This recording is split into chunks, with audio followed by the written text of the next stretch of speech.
Today I'm going to be sharing from Micah chapter 6. This is the passage that David preached on this past Sunday.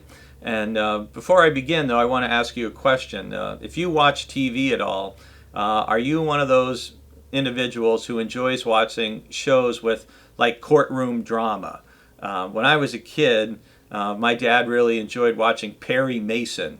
And I can remember, that being on TV and how Perry Mason always amazingly won his case. And I know there's a lot of TV shows that end up involving courts and courtroom scenes.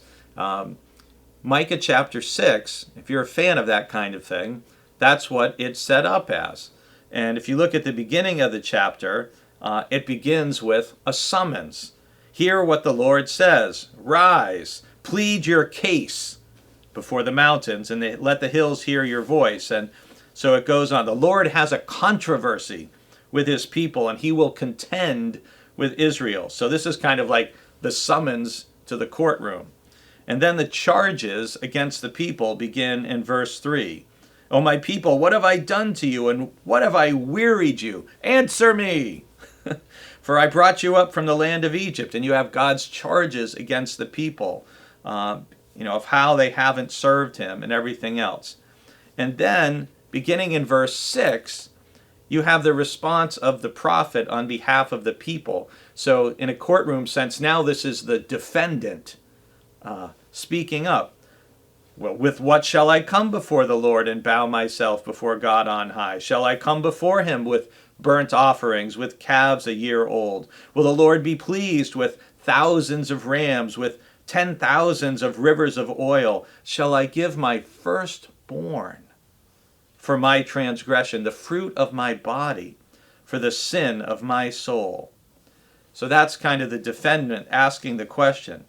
And then verse 6 is the summary. This is what the Lord does require or expect or want to see from you and from me. He has told you, O mortal, what is good.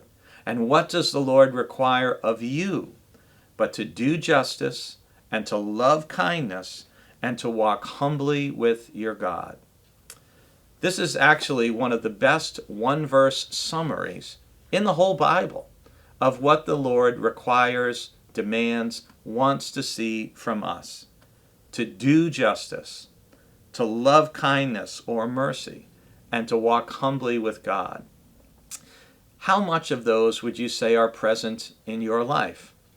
Would you say you're stronger in one area? For example, would you say, well, I'm stronger in loving kindness and being kind than I am in doing justice? Or would you say, I'm stronger in doing justice, but perhaps I need to learn to walk with greater humility? Just like you have on the dashboard of your car, you have indicators that show you how much gas you have or how many RPMs you're driving at. I encourage you to use Micah 6:8 as a little dashboard check for yourself.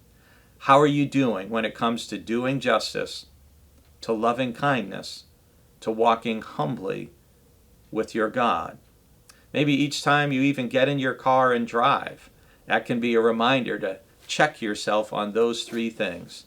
Am I actively striving to improve in them, to grow in them, and to demonstrate them in my life? Do justice, love kindness, walk humbly.